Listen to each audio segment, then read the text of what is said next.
warahmatullahi wabarakatuh. Welcome back to Cispi Channel Sharing and Learning. Salam sejahtera buat teman-teman pejuang DIP ASN P3K 2021.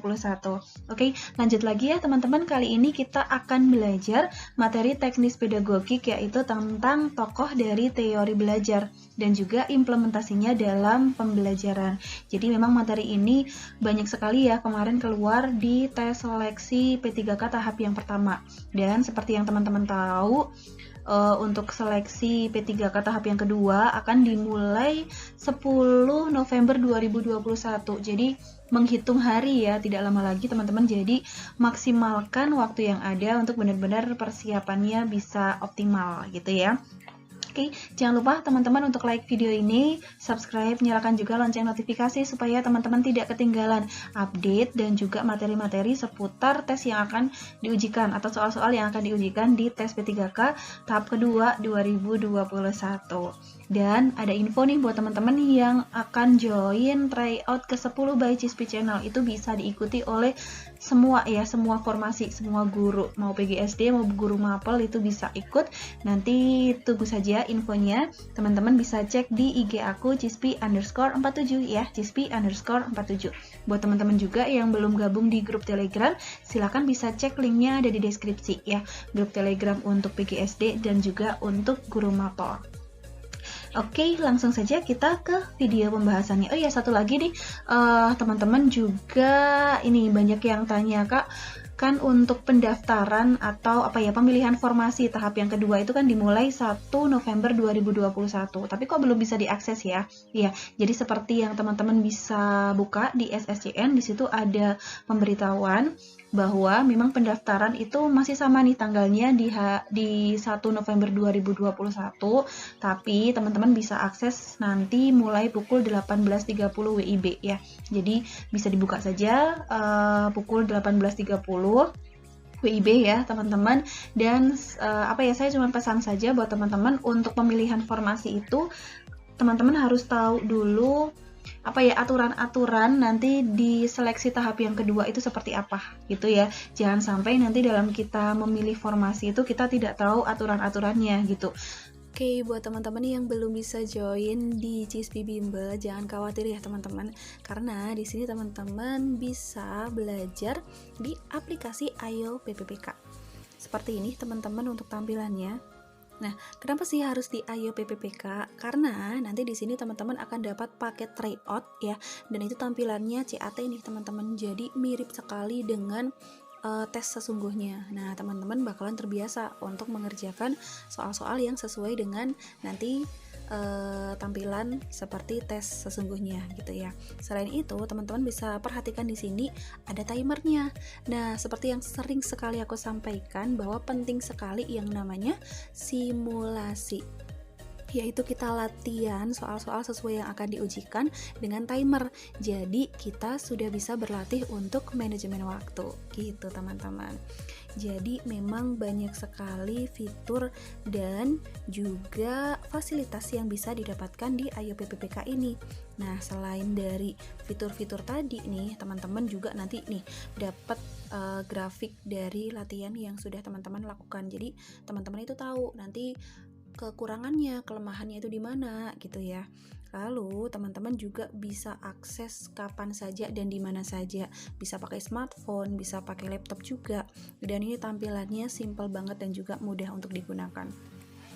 Ini juga worth it banget, harganya sangat terjangkau nih teman-teman, yaitu hanya dengan Rp99.000 teman-teman sudah dapat semua fasilitas yang ada di Ayo PPK itu tadi ya.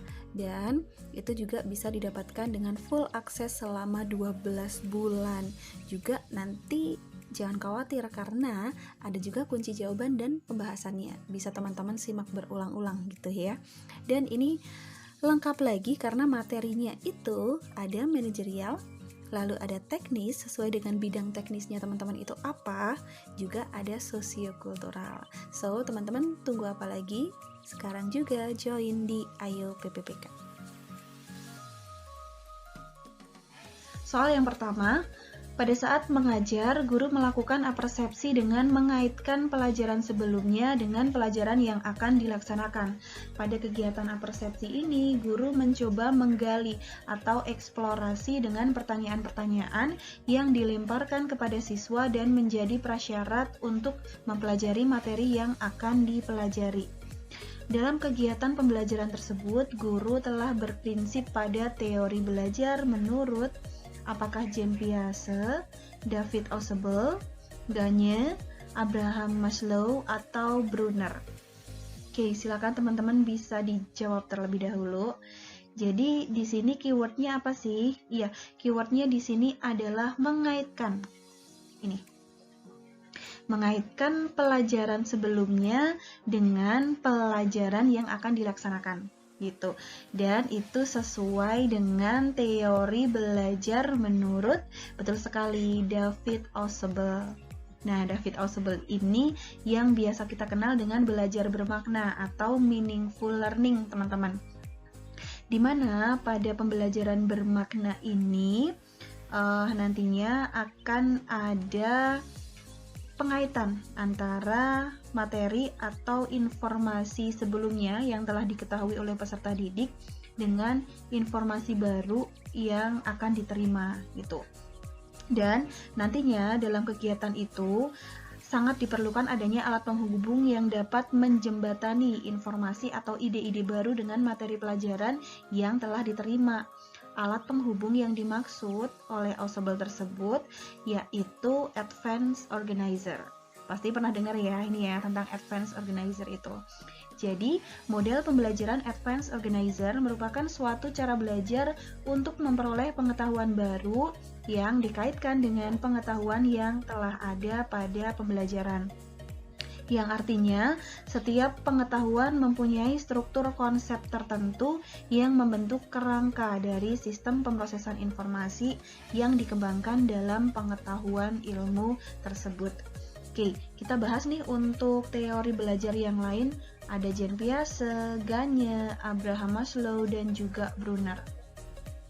Oke, di sini Jean Piaget itu dikenal dengan teori perkembangan kognitif ya, seperti teman-teman tahu.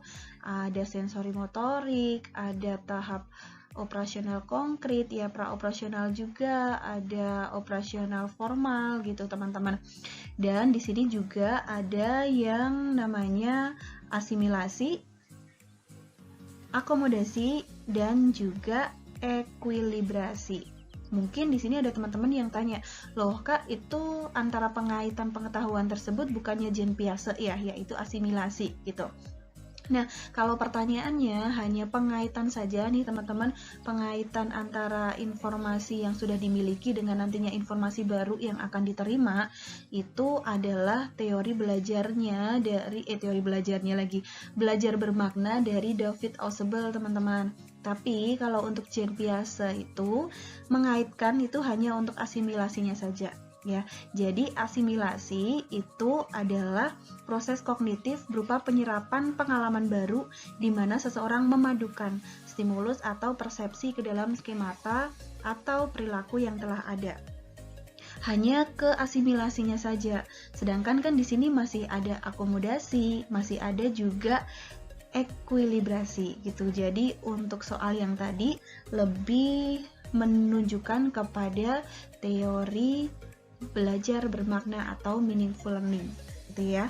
Lalu yang ketiga adalah Gagne dengan hierarki belajar. Ini beberapa kali aku bahas ya tentang teori belajar Gagne. Silahkan teman-teman bisa search lagi video aku sebelumnya, di mana Gagne itu berpandangan bahwa belajar merupakan perubahan tingkah laku yang kegiatan belajarnya mengikuti suatu hierarki kemampuan yang dapat diobservasi dan juga diukur.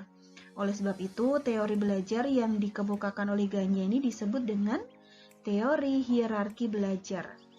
Gagne membagi belajar ke dalam 8 tipe belajar terurut, yaitu hierarki ya. Hierarki itu berurutan. Dimulai dari belajar yang paling sederhana sampai pada yang paling kompleks, yaitu memecahkan masalah. Yang keempat adalah Abraham Maslow dengan teori hierarki kebutuhan. Tuh.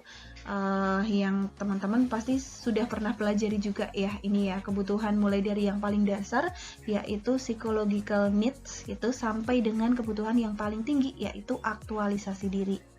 Yang kelima adalah Brunner, pemahaman konsep yang disampaikan oleh Brunner, atau biasanya Brunner itu juga disebut sebagai teori discovery gitu ya teman-teman. Pemahaman konsep di sini adalah mulai dari enaktif, ikonik, dan juga simbolik. 2, waduh lumayan panjang ya, kita baca dulu langsung di soal yang diminta. Berdasarkan cerita di atas, Pak Tono telah menerapkan teori belajar. Oke, jadi Pak Tono itu seorang guru kelas 5 SD.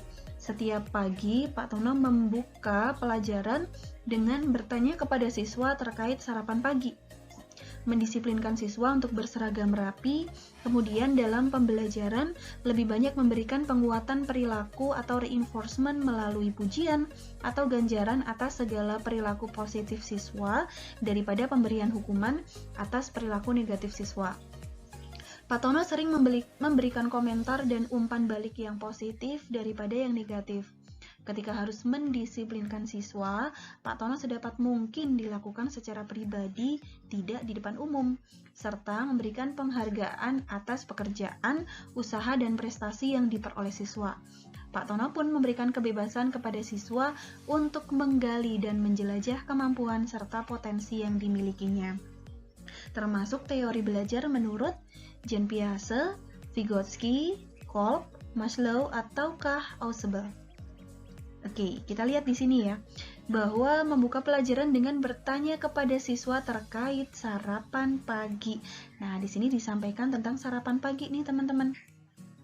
Berarti itu adalah tentang kebutuhan paling pokok ya, kebutuhan paling dasar atau kebutuhan fisiologis, yaitu physiological needs, di mana di situ merupakan kebutuhan dasar yang harus dimiliki oleh setiap orang. Ada makanan pokok, kebutuhan akan tempat tinggal ya, pakaian juga. Oke. Lalu yang kedua, di sini ada kata-kata. Nah, dalam pembelajaran lebih banyak memberikan penguatan perilaku, reinforcement melalui pujian atau ganjaran atas segala perilaku positif siswa. Nih, jadi ada pujian daripada pemberian hukuman. Berarti ini lebih kepada kebutuhan rasa aman. Jadi rasa aman kepada peserta didik, gitu ya. Artinya ini adalah hierarki dari kebutuhan yang kedua setelah kebutuhan pokok tadi. Lanjut, Pak Tono sering memberikan komentar dan umpan balik yang positif daripada yang negatif. Oke, di sini umpan balik yang positif. Artinya itu membutuhkan lagi, mencerminkan kebutuhan akan kasih sayang atau penerimaan. Lalu, ketika harus mendisiplinkan siswa, Pak Tono sedapat mungkin dilakukan secara pribadi, ya, tidak di depan umum. Oke, jadi kalau ada peserta didik yang yang salah gitu, maka dibicarakan secara pribadi, tidak mengolok-olok di depan umum. Itu artinya merupakan kebutuhan akan harga diri. Gitu. Lanjut. Serta memberikan penghargaan atas pekerjaan, usaha, dan prestasi yang diperoleh siswa. Sama ya, ada penghargaan juga, ini juga merupakan kebutuhan atas harga diri atau penghargaan. Lanjut di sini, Pak Tono pun memberikan kebebasan kepada siswa menggali dan menjelajah kemampuan serta potensi yang dimilikinya. Itu adalah kebutuhan yang paling tinggi, yaitu kebutuhan aktualisasi diri. Nah, jelas ya dari sini keyword-keywordnya menunjukkan bahwa teori belajar yang dimaksud adalah teori belajar menurut Abraham Maslow. Betul sekali ya, teman-teman. Oke, tadi untuk Jean Piaget sudah kita bahas ya. Lalu Lev Vygotsky nih, teman-teman. Lev Vygotsky itu tokoh dari teori belajar konstruktivisme ya. Konstruk ya. Bahwa dia menyampaikan tentang teori belajar sosiokultural yang menekankan pada bagaimana seseorang belajar dengan bantuan orang lain dalam suatu zona keterbatasan dirinya, yaitu zona proximal development. atau ZPD ya, zona perkembangan proksimal gitu teman-teman. Jadi teori belajar sosiokultural ini lebih menekankan juga bahwa perkembangan manusia adalah sesuatu yang tidak boleh terpisahkan dengan berbagai jenis kegiatan sosial dan juga budaya gitu. Segala bentuk perkembangan mental, baik itu kognitif, afektif dan juga psikomotorik, dipengaruhi oleh penemuan atau sosial budaya yang terjadi di masyarakat. Lalu Ausable tadi sudah kita bahas ya, yaitu tentang belajar bermakna atau meaningful learning. Nah, ini dia teman-teman, tadi tentang kebutuhan ya, teori kebutuhan yang disampaikan oleh Abraham Maslow. Mulai dari yang paling bawah, ini adalah psychological needs, itu kebutuhan pokok, yaitu ada makanan, minuman, lalu tempat tinggal, dan sebagainya. Kalau semuanya sudah mendapatkan kebutuhan pokok, nanti yang dibutuhkan kedua adalah safety needs, yaitu rasa aman. Rasa aman bisa macam-macam ya ini ya, akan aman akan bencana, rasa takut, dan lain sebagainya. Yang ketiga adalah belongingness and love needs, yaitu tentang kebutuhan kasih sayang, kebutuhan untuk berkelompok, untuk berteman, bersahabat gitu ya. Jadi di sini lebih kepada hubungan kita dengan teman, dengan untuk membentuk suatu kelompok gitu, berkeluarga, mempunyai anak dan lain sebagainya. Yang keempat adalah esteem needs, yaitu kebutuhan atas yang namanya harga diri atau penghargaan. Jadi dihargai ya atas apa yang sudah kita capai. Dan yang paling tinggi yaitu self actualization, yaitu adalah aktualisasi diri. Di sini lebih menunjukkan kepada potensi yang kita miliki gitu, teman-teman. Dan di sini memang dari satu kebutuhan ke kebutuhan yang lain itu saling berurutan ya. Ibaratnya gini, orang itu kalau kebutuhannya untuk sehari-hari untuk makan saja pas-pasan gitu, dia belum terfikirkan bagaimana untuk bisa dihargai, bagaimana untuk dipandang oleh orang lain. Yang penting itu makan saja dulu sudah cukup. Nah, kurang lebih seperti itu. Jadi ini runtut, mulai dari kebutuhan dasarnya, lalu ke keamanan, lalu untuk belongingness ya, kebutuhan harga diri, dan aktualisasi diri.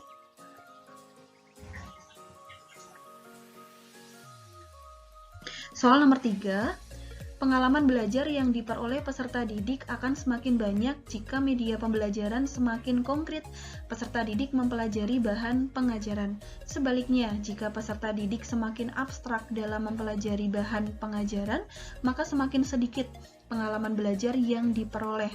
Peserta didik akan lebih konkret memperoleh pengetahuan melalui pengalaman langsung, benda tiruan, pengalaman melalui drama, demonstrasi wisata, dan pameran. Hal tersebut sesuai dengan teori. Apakah Jean Piaget, Vygotsky, Kolb, Maslow, ataukah Edgar Dale?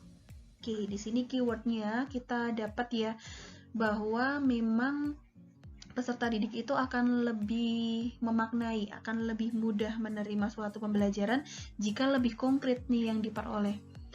Konkret tersebut bisa diperoleh dari pengalaman langsung, bisa media tiruan, bisa pengalaman melalui drama, demonstrasi, maupun melalui pameran. Jadi langsung untuk dipraktekkan gitu ya. Itu adalah sesuai dengan teori dari Edgar Dale ini teman-teman. Jadi kerucut pengalaman Edgar Dale ya, biasanya dibilangnya seperti itu, kerucut pengalaman Edgar Dale. Oke, ini dia kerucut pengalaman Edgar Dale di sini.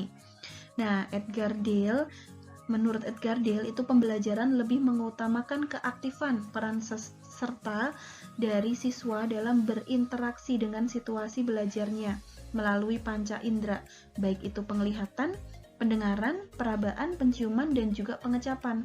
Jadi, apabila peserta didik itu berbuat yaitu katakan dan lakukan, maka akan lebih bermakna gitu, lebih bisa dimengerti gitu ya. Dan pengalaman belajar yang diperoleh peserta didik itu semakin banyak jika media pembelajaran itu semakin konkret gitu. Dan apabila semakin abstrak, maka semakin sedikit pengalaman belajar yang nantinya akan diterima. Nah, ini nih teman-teman bisa disimak ya di sini ya. Semakin naik itu semakin abstrak gitu. Semakin ke bawah ini semakin konkret. Ini dengan langsung, pengalaman langsung. Lalu naiknya itu dengan tiruan, dengan dramatisasi, dengan contoh, dan seterusnya. Yang paling atas dengan lambang kata, hanya dengan dijelaskan itu akan sedikit masuk ke dalam memori siswa gitu. Nomor 4, dalam suatu pembelajaran, guru memulai dengan mengenalkan peserta didik terhadap bangun-bangun seperti bola, kubus, balok segitiga, persegi, dan lainnya. Selanjutnya, peserta didik memahami sifat-sifat dari bangun tersebut. Tahap selanjutnya, peserta didik memahami jajar genjang itu trapesium, belah ketupat adalah layang-layang, kubus itu adalah balok. Hal tersebut adalah contoh dari teori belajar. Apakah Jean Piaget, Van Hill, David Kolb, Maslow, atau Edgar Dale? Oke, jadi kita lihat di sini ya teman-teman semuanya, bahwa di tahap awal itu dimulai dengan mengenalkan terhadap bangun-bangun. Di situ ada bangun datar, ada juga bangun ruang ya, geometri. Lalu setelah dikenalkan itu peserta didik bisa lebih memahami lagi sifat-sifat dari bangun tersebut. Dan setelah bisa memahami, lalu peserta didik juga di sini punya kemampuan yang lebih meningkat lagi, yaitu tahu hubungan terkait dari bangun geometri tersebut ya, tahu hubungannya kalau jajar genjang itu trapesium dan lain sebagainya. Itu sesuai dengan teori belajar. Iya, tepat sekali, Van Hill, yaitu dikenal dengan pembelajaran geometri, di mana Van Hill ini mengemukakan 5 tahapan ya. Dimulai dari yang pertama ini, mengenalkan, itu adalah tahap perkenalan. Tahap perkenalan itu dilakukan dengan mengenalkan peserta didik terhadap apa yang akan diajarkan. Kalau di sini ada bangun datar dan bangun ruang ya. Tahap selanjutnya adalah tahap analisis. Nah, setelah peserta didik tahu, kenal dengan bangun-bangun tersebut, lalu dianalisis dengan memahami sifat-sifat dari bangun tersebut. Langkah selanjutnya adalah tahap pengurutan. Jadi, pada tahap pengurutan ini, siswa itu pengetahuannya meningkat lagi dari sebelumnya. Yang hanya pertama itu paham dengan bangun geometri. Lalu tahap selanjutnya bisa tahu sifat-sifatnya ya. Dan tahap yang ketiga yaitu peserta didik di sini mengetahui hubungan terkait antara satu bangun geometri dengan bangun lainnya. Dengan kata lain, anak-anak yang berada pada tahap ini sudah memahami pengurutan bangun-bangun geometri. Contohnya ini ya, sudah tahu hubungan bahwa jajar genjang itu trapesium, belah ketupat itu layang-layang, kubus itu adalah balok. Gitu. Ada 2 langkah lagi sebenarnya, yaitu tahap yang keempat adalah tahap deduksi. Deduksi itu berarti tahap mengambil keputusan secara deduktif gitu. Jadi pengambilan kesimpulan dari hal-hal yang sifatnya khusus. Lalu tahap yang kelima adalah tahap keakuratan, yaitu tahap terakhir dari perkembangan kognitif anak dalam memahami geometri, yaitu tahap keakuratan itu tadi. Tahap ini anak sudah dapat memahami betapa pentingnya ketepatan dari prinsip dasar yang melandasi suatu pembuktian. Jadi di sini sudah mulai ada pembuktian ya terhadap dalil atau postulat gitu. Kalau di tahap ini mungkin masih jarang untuk anak-anak di SD ya, bisa mungkin dijumpai pada di tingkat yang lebih tinggi lagi gitu. Soal nomor 5, siswa dihadapkan dengan peristiwa yang dialami secara langsung, hanya merasakan menceritakan dan juga melihat. Siswa setelah itu langsung mengadakan observasi, dilanjutkan dengan mengembangkan konsep, aturan maupun teori. Terakhir, siswa mampu mengaplikasikan konsep dan teori tersebut ke dalam situasi nyata. Hal tersebut sesuai dengan teori belajar. Apakah Habermas, Kolb, Honey Mumford, Carl Rogers, ataukah Abraham Maslow? Oke, jadi kita lihat di sini ya keywordnya ya, pengalaman yang dialami secara langsung, lalu mengadakan observasi, mengembangkan konsep, dan mengaplikasikan konsep ke dalam situasi nyata. Itu sesuai dengan experiential learning yang disampaikan oleh David Kolb, teman-teman. Dimana di sini ada 4 tahap ya. Tahap pertama adalah tahap pengamalan langsung atau pengamatan langsung gitu.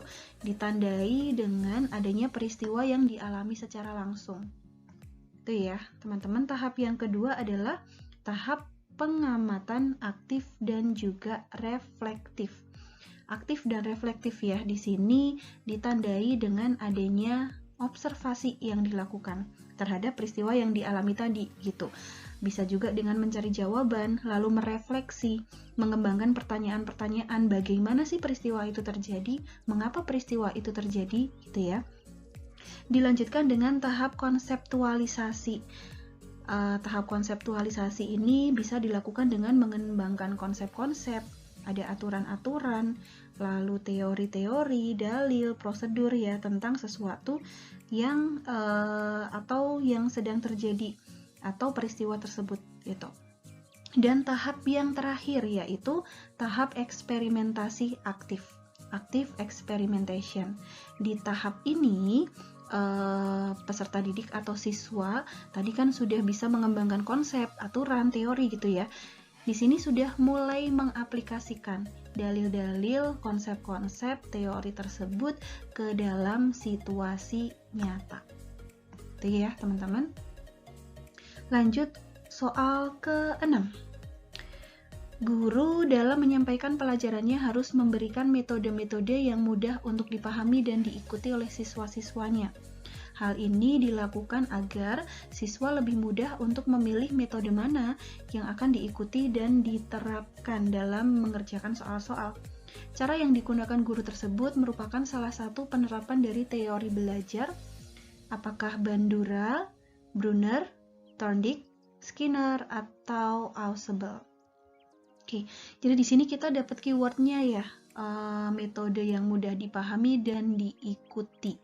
Jadi nanti metodenya itu bisa diikuti oleh siswa-siswa yang mudah untuk dipahami, nantinya diikuti, mudah diaplikasikan gitu ya. Dan ini sesuai dengan teori belajar yang disampaikan oleh, iya tepat sekali, Bandura nih teman-teman. Jadi teori belajar yang dikemukakan oleh Bandura itu keywordnya Bandura itu adalah meniru ya, bahwa siswa itu belajar melalui meniru. Pengertian meniru di sini bukan berarti mencontek ya, tapi meniru hal-hal yang dilakukan oleh orang lain, terutama guru gitu. Jadi, misalkan nih, jika tulisan guru itu baik, gurunya berbicara sopan santun dengan menggunakan bahasa yang baik dan benar, tingkah laku yang terpuji, menerangkan dengan jelas dan sistematik, maka nanti siswa juga akan meniru apa yang disampaikan oleh guru tersebut. Gitu. Oke, teman-teman, sekian yang bisa aku sampaikan kali ini. Semoga bermanfaat buat teman-teman semuanya. Salam semangat, salam lulus semuanya ya. Semoga teman-teman semuanya bisa lulus tes P3K tahap yang kedua ini. Sampai jumpa di video-video selanjutnya. Salam CISP Channel Sharing and Learning. Wassalamualaikum warahmatullahi wabarakatuh.